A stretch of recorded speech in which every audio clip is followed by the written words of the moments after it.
وسارعوا إلى مغفرة من ربكم وجنة.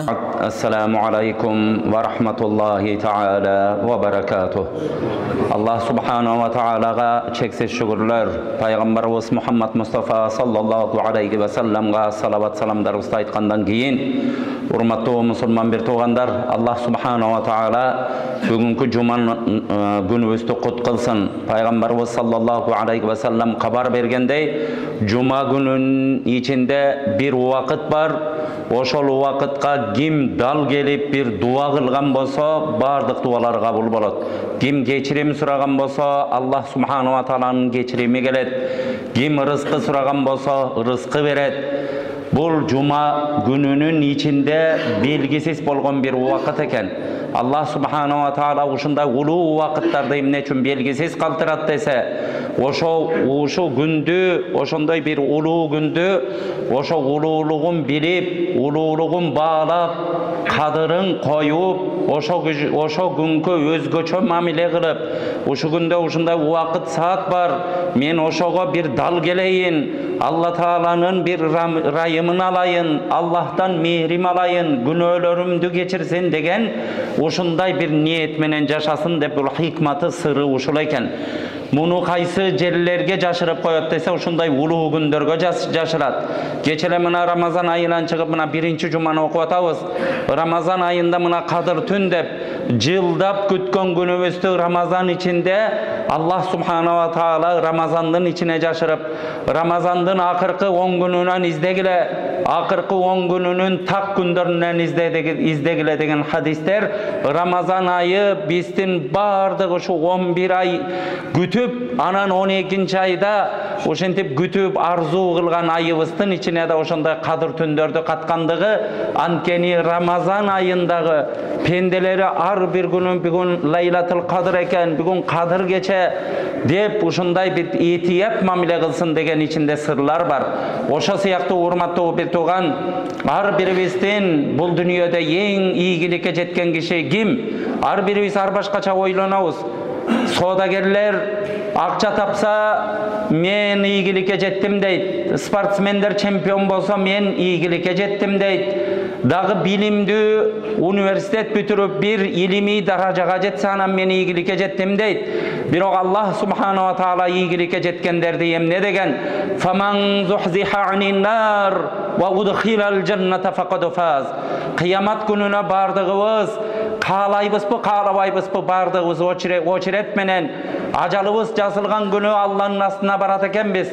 Mahşar maydanga barıp kimde kimdin amaldары, kılgan amaldары, okugan Kur'anları, tutkan orozaları, kılgan zikirleri, kılgan adamlarga kılgan kızmatları, tünkü namazları, istiğfarları, bergen sadakaları, zeketleri, kılgan acılığı, atenenin batası, koşunanın razılığı, adamlardın yüreğine kuvanıç girgizkendigi, Allah subhanahu wa ta'ala bul dünyada emneni soğup degen bolsa oşonun bardığı, soğuptur astına çıkıp oşo kişini kalkalap, tozokko girişten saktap, beyişke girgizilgen adam, çınığı iyigilikке jetilgen adam deyt.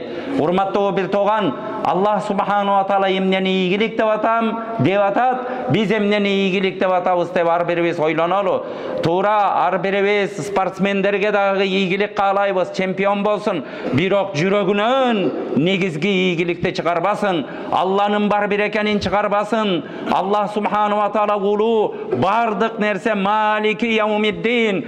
Jaza gününün sıyılık bere turgan, jazalay turgan gündün padışası dep ar bir namazda okup atabız. Oşonda en negizgi padışa, akiki padışanı hiç kimesinden çıkarbasın. Sodagerde tuğra üy bülöңdü adal rızkı menen akça tap, adal rızkı menen üy bülöğe bak, adaldan rızkı tap adamlarga jardan ber, adaldan rızkı tap adamdardın razılığını al, atenege kızmat kıl, bir tuğanga nam ber, çay ber, birok bir tuğan, ошо негизги ийгилик ушул экен дебегин. Ушуну пайдаланып мен Алла Тааланын негизги ийгилигине жетем. Аллах бар үстүмдө деп ар бир ошенткен соодагер да ойлонсун. Урматтуу бир тууган, ушу жерге келген молдо да ойлонушу керек.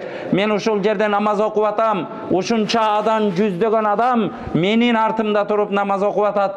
Кудайым ыраазы бол. Бул мага ийгилик эмес, мага негизги ийгилик. Ушу кылган ишимден ыраазы бол да мени чыныгы ийгиликке жаннат менен сыйла деп Аллах субхана ва тааланы бир туугандар эсибизден чыгарбайлы.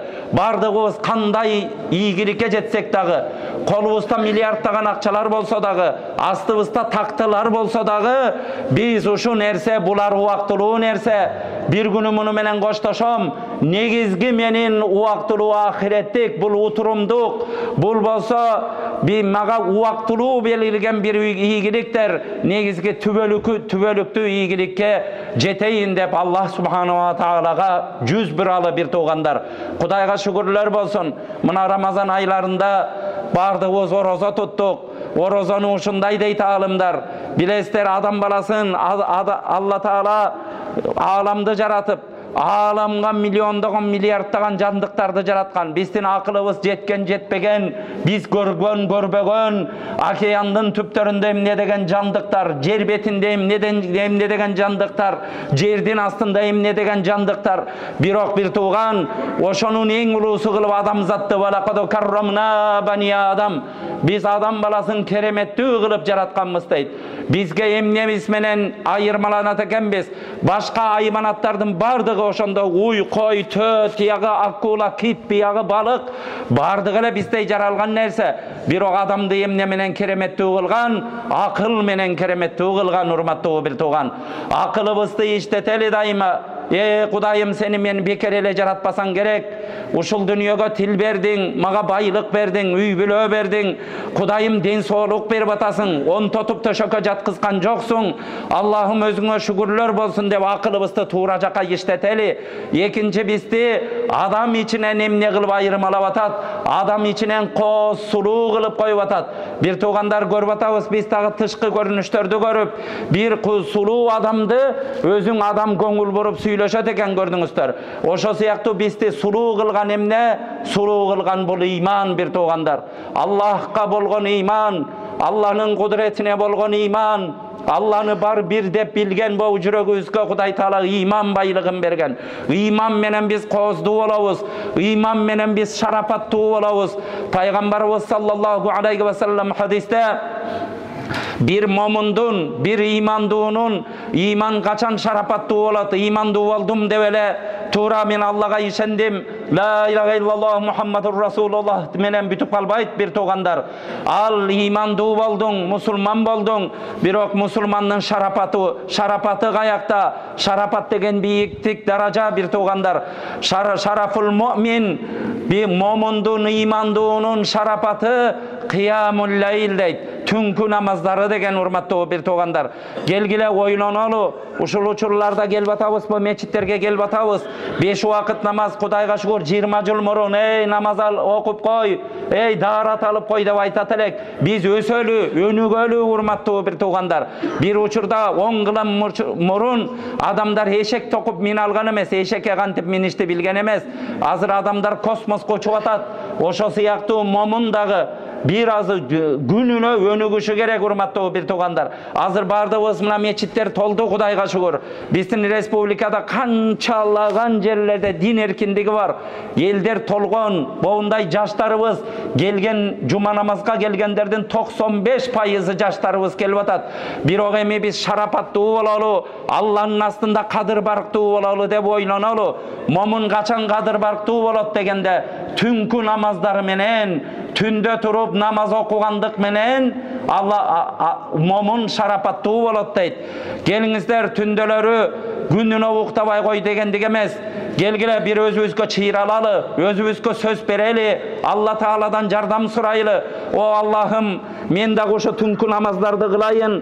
Бул пайгамбар кылган экен. Муну сахабалар окуткан. Түнкү уйкуларды бузуп, ушундай кызуу уйкуларды, ушундай таттуу нерселерди бузуп, туруп өзүң үчүн даарат алып, өзүң үчүн ыйлаган пенделерин катарында кыл дейли. Момундун шарапаты бул түнкү намазы. Момундун кадыр баркы иззаты дейт. Иззаты адамдарга үмүткө түшпөө деген. Урматтуу бир тууган, азыркы учурларда көрүп атабыз. Материалистик заман болуп, адамдар ушундай ойлонуп калышкан. Ким бай болсо ошону бактылуу деп ойлонуп алышкан. Бул ката түшүнүк, толук ката түшүнүк урматтуу бир тууган. Кабыл кылып коюңуздар, жүрөк менен кабыл кылалы. Бул молдалар айта берет дебейли. Муну жүрөк менен кабыл кылалы. Бакчасы бар киши эле бактылуу эмес урматтуу бир тууган. Кадыр барктуу болом десең, адамдан үмүт кылба дейт. Үмүт кылба. Азыркы кезде адамдардын акчасын санап, кымбат машина айдаганды таң калып, үйүңө барып алып туруп, сага берген ниматтарды эстебей, Аллага наалат кылып, нашүкүр болуп, шүкүрсүз болуп, ушинтип кейип, кепчип, ниматты түртүп, өзүңө берген нерсени көрбөгөнүң, бул Аллага жакпаган нерсе. Сенин кадыр баркыңды ошентип туруп нөл кылып таштайт Алла Таала. Урматтуу бир тууган, дайыма берилген нерселерге шүкүр кылалы. Карап туруп, көздөрүбүз көрүп атабы? Араларыбызда азиз кишилер жүрөт. Кудайым көздөн айрыбасын. Ошентип туруп, ушундай адам имтихан кылып койгон, жаратып койгон кээ бир азиз кишилер менен да сүйлөштүм. Алла Таала ошончолук даражаларын берсин. Бирок мени азиз кылып койду. Төрөгө ненемди бир жолу карай албадым, канча жашка чыктым. Төрөгө ненемдин жүзү кандай экенин билбедим деген инсандар бар. Урматтуу бир тууган, ушу кезде жаш балдар, аксакалдарыбыз мына шүгүр дейли, бул жер 70-80ге чыккандар. Келип туруп намазда отуруп атышат. Бардыгыбыз шүгүр дейли. Келип ушул жерге басып келип атабызбы? Ушул учурларда паралич болуп, коляска болуп, көздөрү жалдырап, ушу мечитке мени алып барып коёр бекен деген инсандар бар. Бардыгыбыз ден соолугубузду карайлы, акылыбыз иштеп атабы?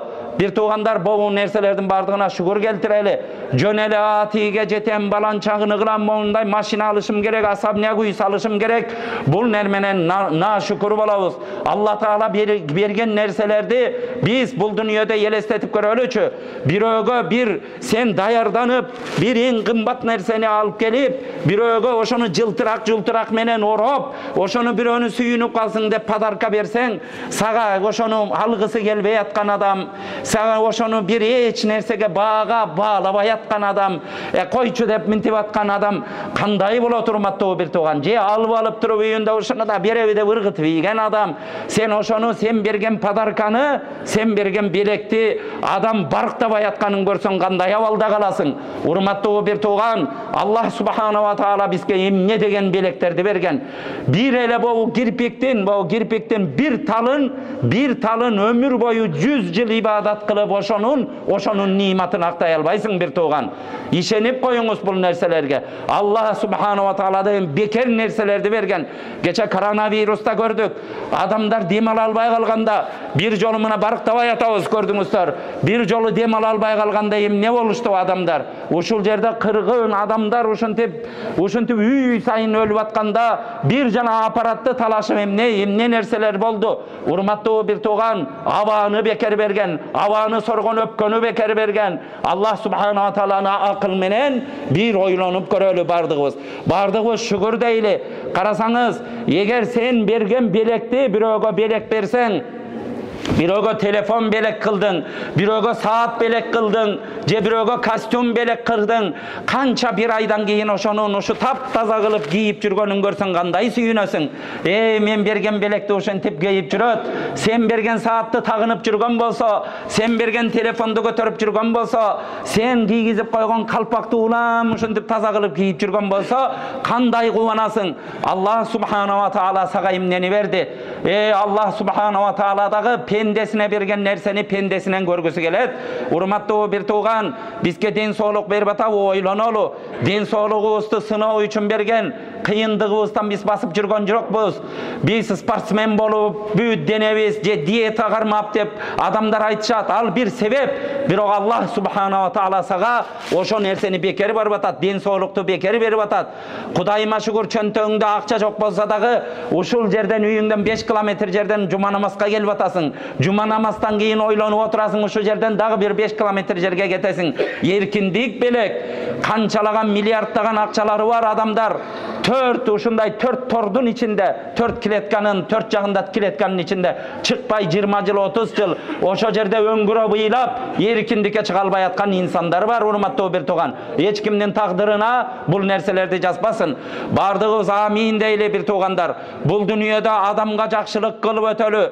Пайгамбарыбыз саллаллаху алейхи ва салламдан хайрун нас, адамдардын эң жакшысы кайсы дегенде, биз жакшысы кайсы десек, биздин акылыбызга жараша жооп беребиз. Пайгамбар саллаллаху алейхи ва саллам адамдардын жакшысы адамдарга пайдалуу болгону, адамдардын жаманы адамдарга зыяндуу болгону дейт. Бир адамга зыян кылбайлы, колубуздан келеби пайда кылып кете берели. Алла таала мухсининдердин, жакшылык кылуучулардын кылган ишин текке кетирбейт Алла таала. Алла азыр бирөөнүн жүрөгүнө сүйүнүч киргизип койдуңбу? Бир кайгырып аткан инсанды жок дегенде ошо бекер эле сүйлөп, бекер, ошо бесплатный бул сүйлөп коюш. Бир тууганым, кайгырба. Бул күн деген ушундай. Бүгүн өтөт, эртең сага жакшылык келет. Fa inna ma'al usri yusra, inna ma'al usri yusra. Бул дүйнөдө бир кыйынчылыктын артынан жакшылык келет, эки жакшылыкты берет Алла таала деп кичине сүйүнүч киргизип койдуңбу айласыз инсандын? Бул туура. Эртең Алла таала сага эртең сыйлыгын бербей бесе да, мүмкүн 10 жылдан кийин сыйлыгын берет бир тууган. Мүмкүн сага бербесе, атасы балаңа береттир. Мүмкүн балаңа бербесе, небереңе береттир. Карасаңыздар, бул дүйнөдө жакшылык кылып өтөлү, адамдарга жакшы сөз сүйлөйлү. Келиңиздер, мына Рамазандан чыктык.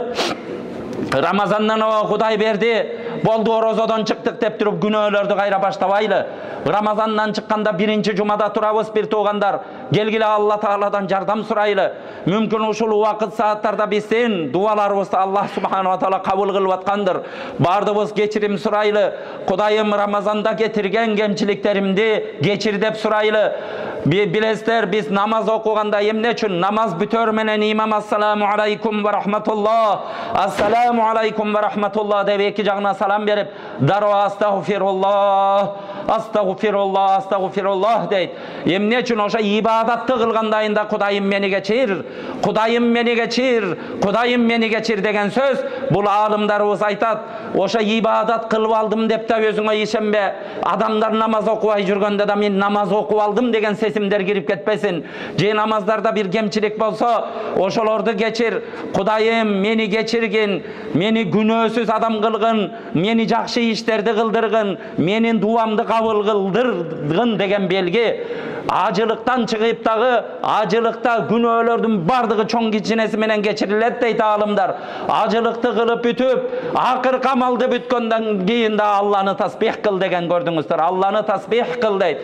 Урматтуу, Алланы улукта, Алладан кечирим сура, Аллага истигфар кыл, Аллага дуа кыл деген. Бир туугандар, Рамазандан чыктык. Бардыгыбыз бүгүн биринчи Рамазандан кийинки биринчи жумада турабыз. Бардыгыбыз иштерибизден Кудайым кечир, Рамазанда кетирген күнөөлөрүбүздү кечир. Кудайым, сен Рамазанды мээрим үчүн жараткансың. Рамазанда сен ырайым, адамдардын күнөөсүн кечиресиң. Рамазанда бардыгыбыздын денебизди тозоктон азат кыласың. Кудайым, берекелерди бересиң. Кудайым, ушундай берекелүү айдан чыктык. Кудайым, бизди кечир. Мындан кийинки жашообузда дагы Рамазанда кандай жашаган болсок, так ошондой жашоо бер деп Аллах субханала таалага жалынып жалбаралы. Урматтуу бир туугандар, ушуну жакшы билип алалы. Бул биз шариаттын чегинен чыкпай жашайлы, пайгамбарыбыздын изинен чыкпай жашайлы. Аллах субханала таала Кур'ани Каримде "Ва ма атакумур расулу фахудух, ва ма нахакум анху фантаху". Силердин пайгамбарыңар алып келген нерсени бекем кармагыла. Пайгамбарыңар тыйган нерселерден тыйылгыла дейт. Мечиттерде келип алып деле мечитте намаз окуп, кайра бир көчөлөргө чыгып мазарга барып жүргөнүбүз бар. Мечитке келип, мечитте намаз окумуш болуп коюп, кайра чыгып туруп бир ушундай бир бузулган адамдын ишин кылганыбыз бар. Бир туугандар, келели мечитке келели, оңололу. Мечитке келгенде мечиттен келелектен башка Нурлан, башка Мирлан, башка Абдулла, башка Мухаммад болсоң, мечитке келип чыккандан башка болуп чыкканың. Алла Тааладан жардам сурагының. Кудай Таала менин амалдарымды өзгөрт дейли. Бул дүйнө убактылуу дүйнө үчүн бирөөнүн көңүлдөрүн түшүрбөйлү. Пайгамбарыбыз саллаллаху алейхи ва саллам адамзаттын мырзасы болгон, адамзаттын эң илимдүүсү болгон, адамзаттын эң Аллага жакыны болгон, адамзаттын эң улугу болгон. Ошо пайгамбарыбызга периштелердин эң улугу болгон Жибраил алейхиссалам келип, "Эй Мухаммад, кандай жашасаң каалаганыңдай жаша, бирок бир күн сен өлөсүң" деген. Эй Мухаммад, бул дүйнөдө кандай иш кылсаң, кандай амал кылсаң да кыл, бирок анын акысын аласың деген. Же барып туруп Кудайдын астында же кылган ишибизге сыйлык алабыз, же болбосо жаза алабыз, урматтуу бир туугандар. Эй Мухаммад, сен кимди сүйсөң сүй, бир күнү андан ажырайсың деген. Бир туугандар, бардыгыбыз, бийлигибиз турабы, креслобуз турабы, бир күн ажырайбыз. Бул турулуу нерсе, урматтуу бир тууган. Колуңда миллиондогон, миллиарддогон акчаңдар бардыр, бир күн андан ажырайсың. Бул дүйнөдөн кеткенде, бир туугандар, ушуну унутпайлы. Дүйнөдөн кеткенде эң кыйынмын деген адам 5 метр материал алып кетет жанына. Кепин ошо эң арзан материал, мына базарларга барып көргүлөчү. Эң арзан материал кепиндин материалы. Метри 100 сом болот. 500 сом алып кетесиң, башка эчтеке алып кетпейсиң. Ошо да насип болсо, ошо дагы ошону алып кеткен өзү бактылуулук. Ошо ак кефинге оролуп, сенин үйдө жакындарың ыйлап, адамдар келип намаз окуп, табытка көтөрүп мирзөгө алып барып койгон бул өзүнчө бакыт, урматтуу бир тууган. Бирок ал да насип болбой калышы мүмкүн. Өлүгүн таппай жүргөн адамды канчасын көрдүк. Ата энеси жинди болуп, балам жоголуп кетти деген канча жашообузда болуп атат. Бир жерден 10 жылдан кийин бир жерден сөөгүн таптык деген канча болуп атат. Деңизге самолеттон түшүп кетип, деңизде кайсы акула жеп кеткенин ким билип атат, урматтуу бир тууган. Бул дүйнөдө жакшы жашамак бар, жакшы өлмөк жок. Ошон үчүн пайгамбар саллаллаху алейхи ва саллам кандай жашасаң ошондой өлөсүң дейт. Кандай өлсөң ошондой тирилесиң. Бул дүйнөдө келгиле, адамдарга жамандык кылбай жашайлы. Адамдарга боорекер бололу, сүйлөсөк жакшы сөз сүйлөйлү, уксак жакшы сөз угалы, адамдарга ушакчылык таратпайлы, чагымчыл болбойлу, үй бүлөлөрдү ажыраштырбайлы, адамдарга зулумдук кылбайлы, адамдын акысын жебейли, ата эненин каргышын албайлы, туугандар адамдардын каргышына калбайлы, адамдарга зулумдук кылып күч көрсөтпөйлү. Бул дүйнөдө пешене тер менен жашайлы. Кандай жашасаң, намазыбызды окуйлу, пендечилигибизди кылалы, Алла Таалага дуа кылалы, пайгамбар эмнени көрсөтсө так ошондой жашайлы. Урматтуу бир тууган, эртең ажыраганыбызда дагы Алла Таала ошондой ажыратсын дүйнөдөн. Кудай сактасын, тескериси болуп калбасын. Бардыгыбыз болу сүйлөгөн тил деген ушундай нерсе экен. Тил адамды ушинтип туруп тозокко да алып барып кое турган тил, жаннатка да сүйрөй турган тил. Тилдерибизди туура жолго иштетели. Кур'ан-ы Каримде вакулу каулан садида, туура сөз сүйлөгүлө. Я аyyuhallazina amanu taqulloha вакулу каулан садида юслих лакум а'малакум ва ягфир лакум зунубакум ва ман юти'иллаха ва расулаху факад фаза фаузан азима. О иман келтиргендер, Алладан коркула, сүйлөсөңөр чындыкты сүйлөгүлө. Эгер чындыкты сүйлөсөңөр, Алла Таала силердин кылган ишиңерди оңдойт. Алла Таала күнөөңөрдү кечирет. Кимде ким Алла Таалага, пайгамбарга баш ийген болсо, ал чыныгы жеңишке жетишти дейт. Урматтуу бир туугандар, тилибизди жакшы сөз сүйлөйлү, жеңишке жетишели.